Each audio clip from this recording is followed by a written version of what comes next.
All right, a very big welcome to you, my awesome viewers and listeners from all over the world. I am happy to host you once again on The Truth with Ben Jokes, your number one platform for political analysis. ADC coalition attacks Tinubu over excessive foreign travels, says 40 trips in 26 months, disturbing. Imagine 40 trips in 26 months. That's almost 2 trips per month. And when you factor in how many days each trip covers, you will begin to look at a situation where almost 1 full year out of Tinubu's 4 years would be spent outside Nigeria. What a hilarious situation. But to be honest, his presence and his absence are exactly the same. The impact of both is zero. So no need to complain. If he likes, let him go and live there. Now, let us look at the top stories. First is that disgraceful one coming out of the Nigerian Senate. This is probably the worst story so far in our legislative democracy. A lawmaker from Jigawa just exposed Akpabio's transactions on the floor of the Senate. Akpabio and APC have totally ruined this country. Next is that cry from the Sultan of Sokoto attacking the Tinubu government, saying they should stop flogging Nigerians who are already crying. He said the government should stop using koboko on already weeping Nigerians. And Nigerians began saying, "Oh, Sultan, so you are now tired of the Muslim ticket." Before I show you details of these top stories and how Nigerians reacted, let me quickly show you this video. There is a new correctional CG, right? A couple of months ago. Okay. And he said recently, a few days ago, that there's going to be voting. And they're planning that those who are in correctional service will be able to vote in 2027. They're working with INEC. How do you want to make that happen? Chill. I am not INEC. Chill. This it was, I think, a federal court or court of appeals judgment, that said that the people in the correctional center should have voting right. So how they will vote, and we will work with INEC, but we don't conduct elections. So no, I'm just wondering if that is going to be an innovation into the system. No. I mean, how do you hope to make that happen? INEC is in charge of elections.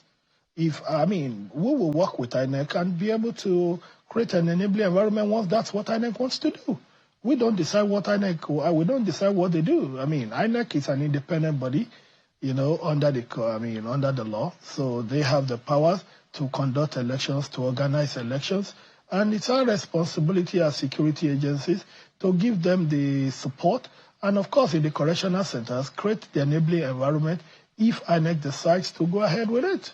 You saw that. So the new rigging plan for 2027 now is for them to use prisoners to vote. On what basis will the prisoners be voting?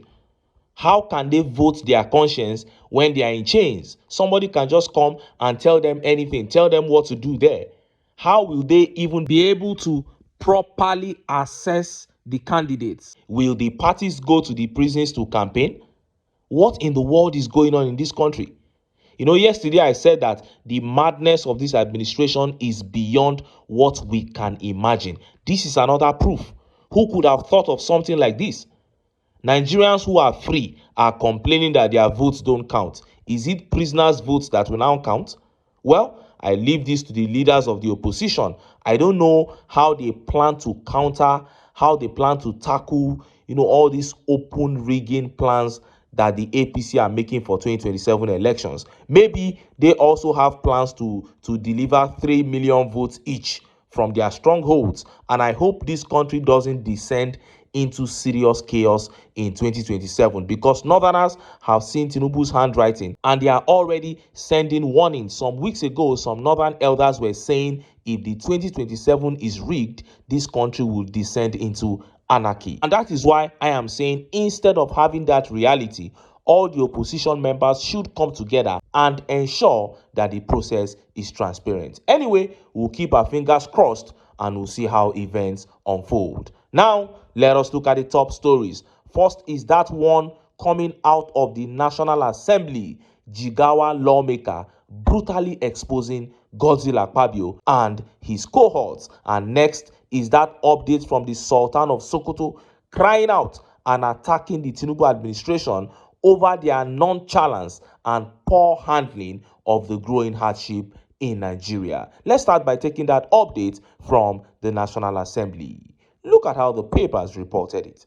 Nigerian lawmakers pay up to 3 million naira bribe to present motions, bills at National Assembly, says Jigawa Reps member.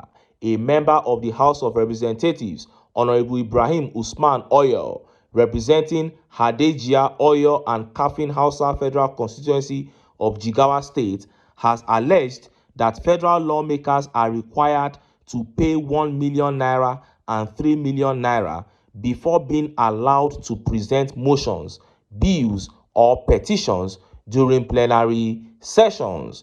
Oyo, popularly known as Kamfani, made the revelation in a viral video where he spoke in Hausa while reacting to criticism from constituents. He denied claims that other lawmakers wrote motions out of their people's needs, but insisted that legislative processes at the National Assembly were financially driven. Even the bills and petitions are paid for. You have to pay 3 million naira and 2 million naira or 1 million naira for it to be read on the floor of the House. After you read the bill, you have to lobby over 360 lawmakers to support that the bill be considered. The lawmaker also dismissed accusations that he had neglected youth empowerment in his constituency, insisting that the majority of his projects had directly benefited young people. What a disgrace. This is what you have to do to get yourself heard on the floor of the National Assembly. So all the increased allocations they say they are giving to lawmakers, they still end up spending most of that money on the floor of the National Assembly. This is why they don't ever raise any bill that will be in the favor of the people, because everything is just transactional. By the time Akpabio is done with the Senate, there will be no sanity left in that institution. Motions and bills are being sold like pepper and tomatoes. And of course, this is majorly for those of you who criticize us for being unpatriotic whenever we condemn these politicians. This is a lawmaker now telling you what happens in the House. These 469 men are only there for themselves, because even those bills don't affect the lives of Nigerians positively. I have never read a bill from the National Assembly and I said, oh, this will surely make life easier for Nigerians. None, never. And of course, senators get paid to sponsor bills. That is why Akpabio doesn't bother bringing issues for deliberation anymore. He just credits like 70 senators out of the 109, and then he passes an item and they are okay with it without even knowing what is written in the item. Even if the content says all of them will surrender their wives to Tinubu and Gbajabiamila, they don't care. They will just let it go like that without even reading it, just because they have received 5 million naira. If Nigerians don't end the APC will end Nigeria. And Olusegun Bakare here says, Nigerians, take back your country. That is it. This country is slipping away. We need to cast aside our sentiments and redeem this country. This is too much. And Osaro says, no wonder some lawmakers don't have one bill to their names in 4 years. What is the need?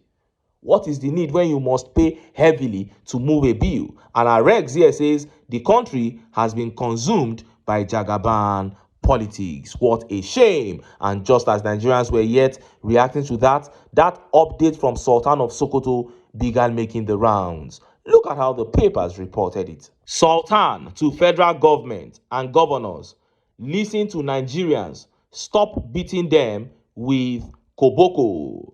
The Sultan of Sokoto, Alhaji Muhammadu Saad Abubakar III, on Wednesday called on Bola Tinubu-led federal government, all the 36 state governors and other political leaders in the country to listen to the cries of Nigerians. Sultan specifically said, instead of beating of Nigerians with koboko, when they air their views or cry about the situation in the country, they should be looked at with empathy and reassured that things would be fine. Alhaji Muhammadu, who spoke in Abuja during NASFAT history book launching to mark 30th anniversary of the organization, also called on the leaders to make justice a priority rather than entrenching injustice. I call on our leaders to look at all of us with that sympathy of father and child. Whatever problems you are having, whatever cries you are hearing, don't carry koboko and wipe people. Carry some soft hands and touch everybody and say, look, things will be okay, he said. Wow, you heard that. For those who don't know what koboko is a whip, a very strong whip made out of animal skin. If you are flogged with koboko, you will confess to a crime that you did not even commit. As a matter of fact, if Peter Obi gets to Aso Rock, I suggest that the use of koboko be introduced in the fight against corruption in Nigeria, because only 2 strokes of koboko are enough for Wike to revoke all the lands that he gave to his sons in the FCT. If you add 1 more stroke of koboko, Wike will apologize to Fubara. So if we can fix the whole problems in Rivers State with just 3 strokes of koboko, why do we need to go to Supreme Court and waste money?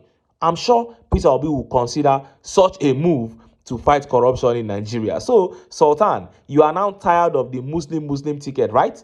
When we told you to consider competence, you people were going behind us to be saying that it is jihad to vote for Muslim ticket. Now the country is collapsing.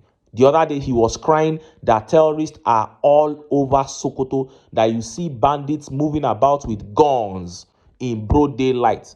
They will go to a POS shop and collect all the money from the POS operator, and right there in front of the person, they will enter a shop where they sell food and eat with the money. That is the lawlessness that is going on in Sokoto because of a Muslim ticket that you supported. Now you are coming out to say they should not use koboko to flog the people. This is just the beginning. The situation will be worse as we approach 2027, but it is another chance for us to have a rethink. So if you have repented of your sins of 2023, it is time for you to put aside those your useless sentiments so that we can come together and rescue this country. And look at how Nigerians reacted. Let's take some of the tweet reactions to what the Sultan said. Oluwaseun here said sarcastically, he said Nigerians are stubborn. Bola should soak the koboko in pepper water for 2 months. Shehu is saying Nigerians deserve all that they are going through in the hands of the APC. So he wants them to even make life worse for Nigerians. And you cannot blame him. After 8 years of Buhari, it was shocking that we still found 1 or 2 Nigerians who supported APC in 2023. And yes, we can say that they rigged the election, but I've told you many times that these politicians don't come out on election day to rig. It is still Nigerians that they use. So if Nigerians stand their ground and say, no, we are not going to follow you, enough is enough, their rigging will never work. And John here says, who be this fake voice? After supporting Muslim ticket, you are now complaining. Corrupt Sultan. That is it. The game of sycophancy, of religious fanaticism, of tribal bigotry has failed this country. So it behoves us to just keep all those things aside. And I keep telling people, when we build a nation, we can even come back and begin doing bigotry and religious fanaticism.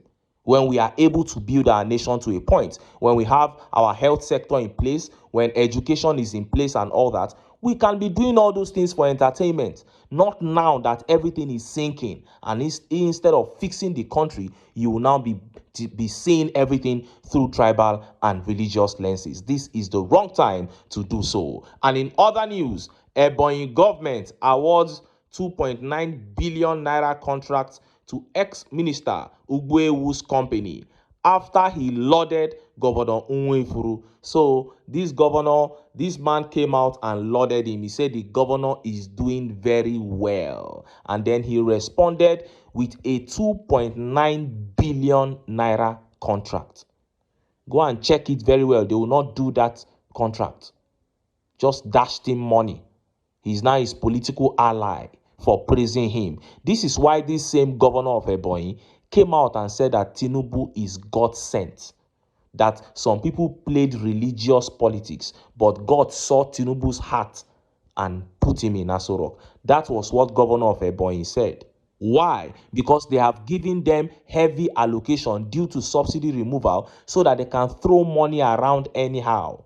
Somebody just praised him, governor, and boom, contract of 2.9 billion. This is why I keep telling Nigerians that under this present political class, this country will never move forward. If Nigerians desire to have a country that they can be proud of, they must come together, keep their sentiments aside, and get the APC out of power. But until then, make I still enter town, make I go get some ogbonge political news wey una go like. Why? Because of una, I dey here. So don't go away, don't go away.